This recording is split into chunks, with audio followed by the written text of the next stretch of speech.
Cool. First off, thank you guys all for being here. When I sent the Luma out like 3 weeks ago, I thought maybe it would be like 20 to 30 people that I had met here in Seoul that were like English-speaking background. And then through like word of mouth, through social media, people just decided to like bring their friends along. And so there's like over 60 people here, which gives me some like confidence and assurance about Cambridge and what I'm building. But I have probably like met, I would say, half of you guys. The other half, at some point, I hope to meet you guys. And if I don't have the opportunity to speak with you, please like shoot me a message over like LinkedIn or Instagram or any of that stuff, because whether you're like a high school student or you're like in your 40s and 50s and doing investment stuff, like it has been a game changer for me just to have as many conversations with people of all different backgrounds. So this is going to hopefully be like a 15 to 20 minute presentation where I talk a little bit about like what Cambridge is, why I'm here in Seoul, and what I'm most excited about. It's going to kind of take a little bit of a winding path, but if you're patient with me, I hope you guys will kind of get the gist. So if you're not religious, you don't need to make much of this. But I am Christian, and one of the ideas that I've been thinking a lot about is kind of this quote of where you are investing kind of your time and your energy, and is it on things that will benefit you in the long term? And this biblical quote from Matthew is like ultimately about thinking about the afterlife and where you want to invest your time and energy.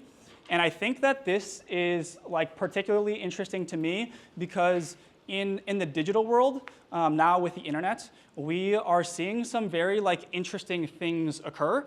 And Cambridge and what I have hopes for this like digital ecosystem is a part of that. So I'll give you like one concrete example, which many of you guys are probably familiar with.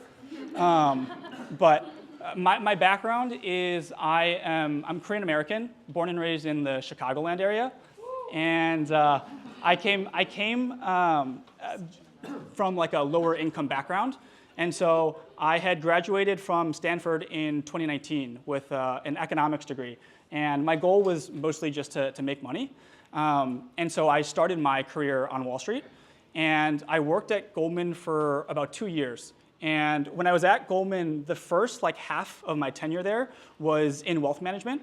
So we were advising like ultra high net worth clients on how to invest and where to put their assets. And this was in 2020, 2021 kind of time frame. And people started to ask a lot of questions about Bitcoin. Recently, Bitcoin was over 100K USD, which is a big milestone. And the thing that I find interesting about Bitcoin is if you look at like the history of money, traditionally we have always looked at like gold as a universal store of value because it holds these properties, which is it can be divisible, it's verifiable, you can transport it, and it's widely recognized as a form of currency. But what you had historically, and one of the major issues with gold was you'd have like governmental entities that would rise to power. They would say to the citizenry, give us your gold, we'll issue paper currencies that represent gold, and it's a lot easier to transact with paper currency. But the issue that you have is governments have their own agendas, and they can then print that currency, and they can devalue the currency that you have. And so this is cropped up time and time again. Argentina in like the 1980s, Weimar Germany in the 1930s. And so people have thought about I would say the biblical quote of, am I storing my like time, my energy, my monetary resources in an asset that I know will not be devalued by kind of other powers that are outside of my control? And people are converging on this narrative that like maybe the ultimate form of money is not something that is physical, but it is something that is digital. And I think that we are kind of seeing something similar play out in the like internet community ecosystem as well, and is part of why I am very interested in building Cambridge. So after I left Goldman, I kind of realized like that path was not for me. And I ended up joining a startup. And the startup was basically a digital ecosystem for investment professionals. So we were less than 10 full-time employees. But what we were trying to do was build a digital network for venture capitalists, hedge fund managers, private equity managers, and connect them in like a virtual space. I had like zero interest in community building or like networks in general, but I wanted to kind of take a step away from the Wall Street path and try something within the startup ecosystem. And so this made the most sense. But what it did was it exposed me to like two very important things. One is that there's very interesting things happening in the digital world with new communities that are emerging that simply could not exist before. And probably like a good example of this as well is this is my friend Dominic Cook, and he's based in London. He had a similar path as me, and we were both working at this startup together. For the past 3 years, he and I have shared probably over hundreds of conversations all online. And I would consider him like a very good friend of mine. But we have never met in person before. And this hasn't just happened with Dom. Like over the past 3 years, I have just had conversations with people that I found interesting online that shared kind of common interests as me. And I realized that this was incredibly powerful because I had a global network. It wasn't rooted in anywhere that was like defined geographically. And if I moved around in the world, I could basically keep that community there. So I've had conversations. On the upper right is a guy named Jay Yang. He's like a 17-year-old social media guru. And then on like the bottom left, this guy Matt Joss is an investment manager based out of Australia. So I've just had conversations with all these different people and built like really strong relationships by my measure, even though I haven't had like in-person interactions with them before. I decided kind of 3 months ago just to like quit my job and come to Korea. I don't speak the language. I have like never lived here before, but it had always been kind of an aspiration of mine to at least spend some time in Seoul, just given like my own heritage. And when people would ask me when I got here, like why I moved to Seoul, I don't really have like a very good kind of well-defined reason, but it felt like it was like just the right thing for me to do at the time. And coming here and meeting like so many people like, in this crowd that have become friends was kind of validation that I had made the right decision. And part of the reason why the Korea move was so easy for me was because 90% of my network was already in a digital space. And so I was still having regular conversations with all the people that I had relationships with when I was in the States. Because I was like getting interested in these digital communities and thinking about like what other digital communities should I be exploring, I had wondered if there was a kind of a global ecosystem for the Korean diaspora, because there are over 7 million people of Korean heritage around the world. And I was surprised that I couldn't find anything that existed, or at least in the way that I thought it should exist. And so I thought maybe I should build something, but I wasn't sure. A lot of the, I guess, like organizations that existed were more like business suit and tie, like investors, CEOs that are trying to do like business deals. But what I was looking for was like people in their 20s, in their 30s that were like working on passion projects, or that were like founding companies, and they were looking to like information share. And I couldn't find anything like that. As I was doing research for like kind of a Korean diaspora community that could exist, I came across this guy, Kwang Do, and he had basically done what something similar to what I thought should exist for the Korean diaspora, but he had done it for the Vietnamese diaspora. And he had built this over like 4 or 5 years. And so he's got like thousands of people on various kind of digital ecosystems that are all of like Vietnamese descent. And there's like a lot of career building and professional and personal development that happens within those ecosystems. And so seeing an example of somebody who kind of built the thing that you thought should exist for like their own country kind of got me even more intrigued of, I think that there is something here. So part of like what I'm doing here is hopefully sharing about Cambridge and what it is. So at this point, I have like launched within the past like month and a half. And in terms of how to define it, kind of like Bitcoin, because it's like this ethereal digital thing, it is very difficult to pinpoint exactly what it is. But I would classify it as there's kind of two different pieces or two different sides to the ecosystem. There's like an open-ended public forum where I've had like podcast conversations with people that I've come across and found interesting. That's going to be public and open for anybody. I have like a newsletter that I'm going to be starting to write on a monthly basis where I will like share highlights of people within the ecosystem. And then there's going to be like LinkedIn and different social media group pages that I'm going to be updating people on. But then the other side of the community is I hope there will be an opportunity to build like real relationships within this ecosystem. And so I'm going to build out like a private ecosystem where, I don't know, at first, maybe just bring in like 200, 300 people and have kind of a platform where people can meet each other and share ideas and just build relationships. So that is kind of my goal with Cambridge. When I started thinking about Cambridge, the question that kept coming up was like, who is Cambridge for? And the most obvious answer was people in the Korean diaspora like myself, because that's who I originally had intended this to be for. But what I realized in having conversations with people of all different backgrounds here is that one, and this is like a very unfortunate thing, but the Koreans that I talk to who speak English and have ventured abroad for internships or even for school, many of them want to leave the country.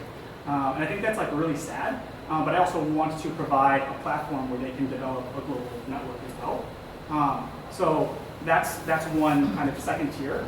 And then the third is that there have been random foreigners that I have met here that are also speaking English, and for some reason they're super passionate about Korea, or they just decided to come here on a whim. And so I want them to be part of the ecosystem as well, especially if they care about Korea and its future.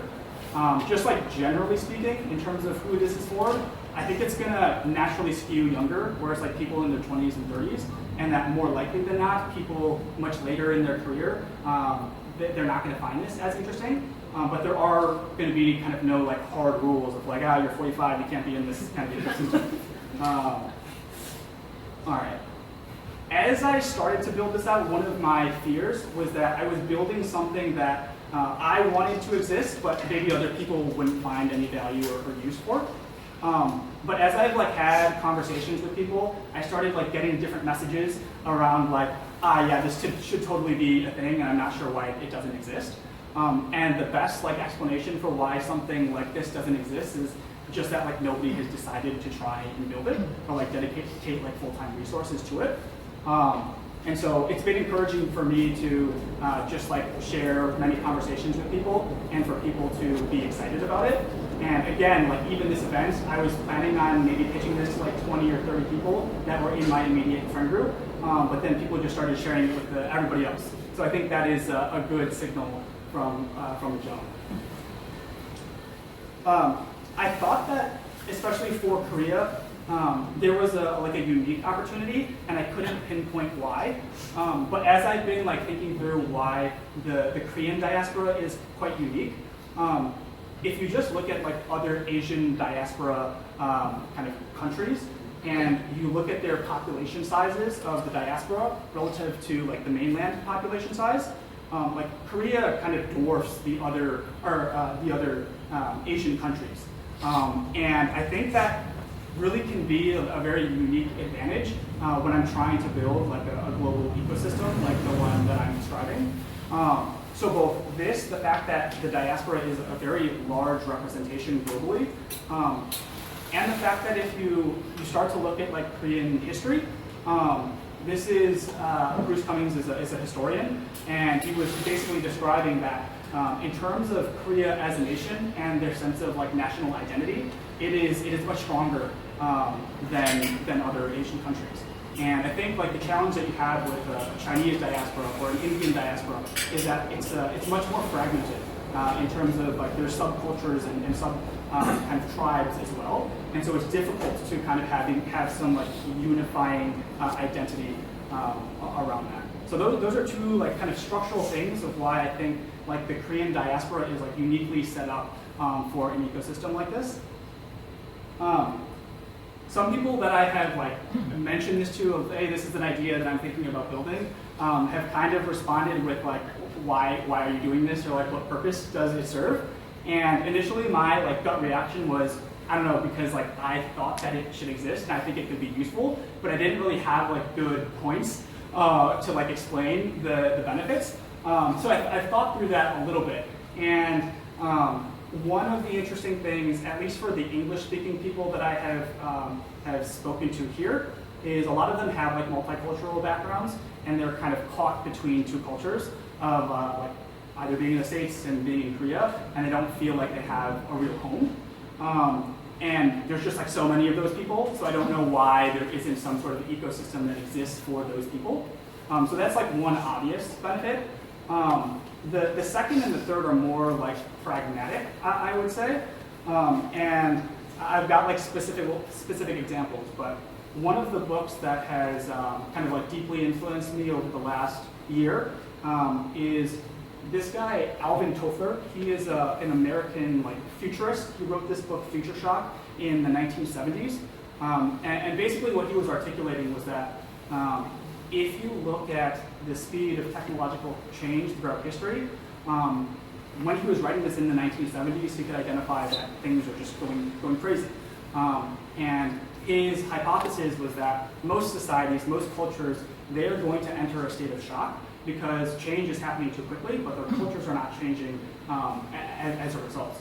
And his kind of proposition was that, hey, we need to think about new types of structures, new types of social organizations that help people adapt to incoming change at a faster rate.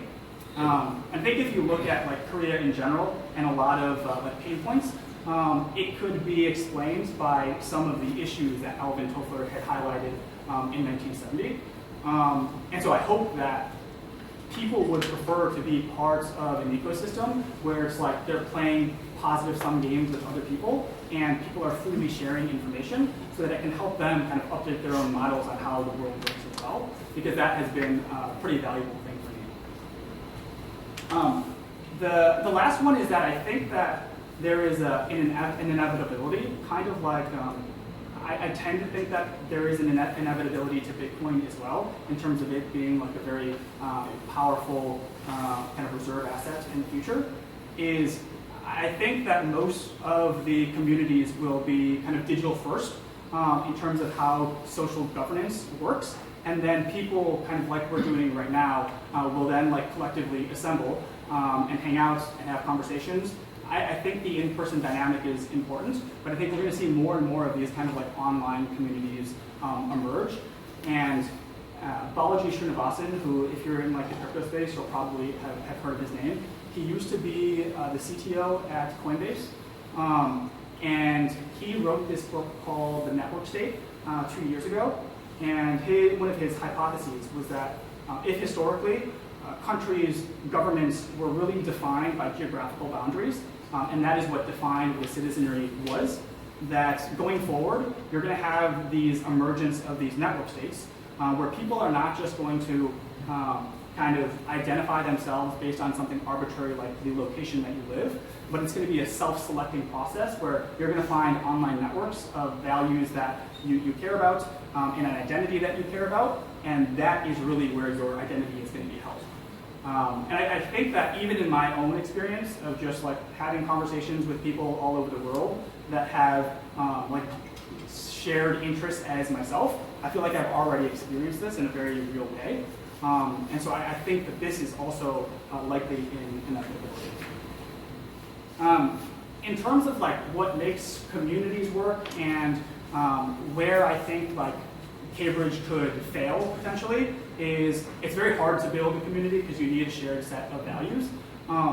And both like this win-win mentality that Alvin Toffler kind of outlines and this idea of personal agency that like Frank Slootman kind of identified in American culture, those are, I think, are things that are like critical to a thriving community, but they're very hard to like engender. And I think the part of like what my job is in terms of like getting people into this ecosystem is ensuring that they have these mindsets, because it only takes like one or two bad actors within the ecosystem to just like disrupt the whole thing, where people just kind of give up on it.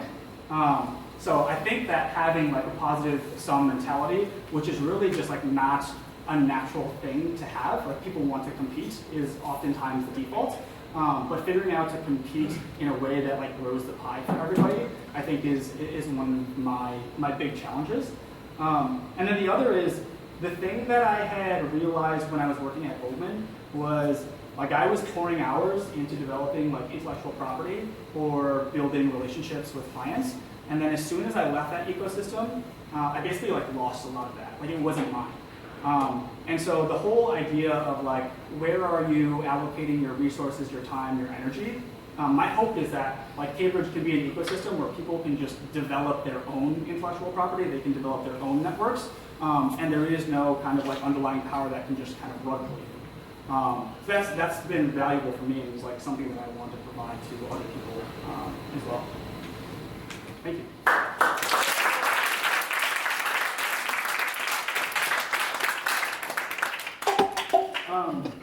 When I like first came here, I didn't know anybody basically. I like knew like one or two people, but I did want to give like a special thanks because the other like thing about community building in general is you need people who have like a give first mentality without any like expectation of things in return. And like me setting up this event, I just like couldn't do it by myself because I don't speak Korean. Like I don't really know people here. And the first week that I got to Seoul, I had attended an event, and it was through a friend who was building her own digital community called Design Buddies. And I had met Hannah Lee and the EO Studio team, both Jimmy and Insa. And they have become like some of my closest friends since I've been here in Seoul. And they have just been like, hey, you should continue to do this, and we'll just like share contacts with you, find like venues for you to host your events. And I hadn't like paid them anything or given them really any like concrete incentive to do this. So I was gonna have like Hannah stand up and introduce herself, but she's her voice is in recovery right now. So if you guys wouldn't mind just giving her like a round of applause.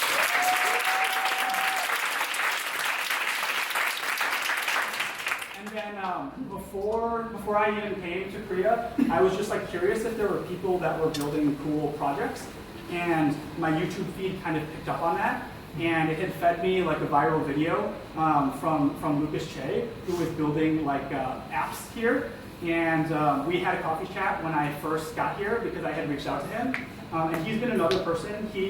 This video equipment he set up. And he has just been super encouraging and was like, hey, you should continue to work on this. So I did want to first give a round of applause to Lucas as well.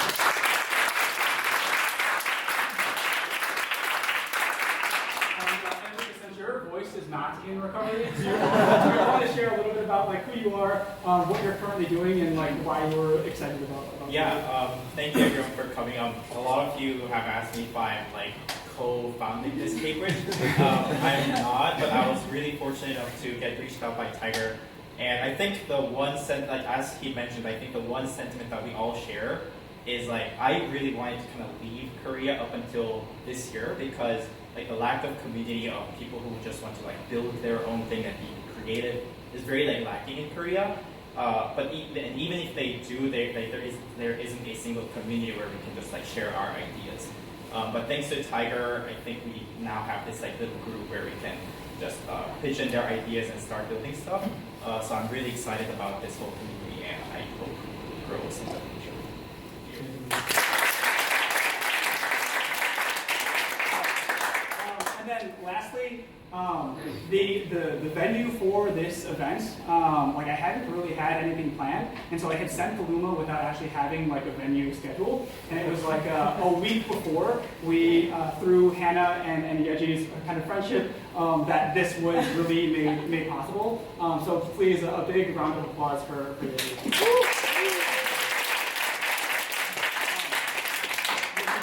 To share a little bit about like what you do at Archisketch and what this space is? Yeah. Hi, thank you for coming. My name is Yeji, and I'm also leading community in Archisketch. We're building interior design solution platform, so we're trying to connect interior designer and interior people who need interior design. And yeah, so I'm so honored to provide our venue, this office, to be a venue for Tiger. So excited for your journey in Korea. One quick question is, there are like a number of community builders that are here as well, that are building their own community. In like 2025, is Archisketch this space like potentially an option in terms of venues in the future? Yes. Well, it was, well, I can tell it was unpaid for Tiger because when I heard his community and what he's doing, oh, this is exciting and this is wonderful and this is, oh, I don't want to get, you don't know. But in 2025, well, if you ever need any venue for your community or your, I don't know, your any just thing event, just tell us. Then, yeah. Wow.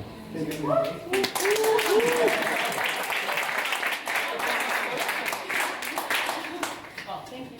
Thank you. Yeah.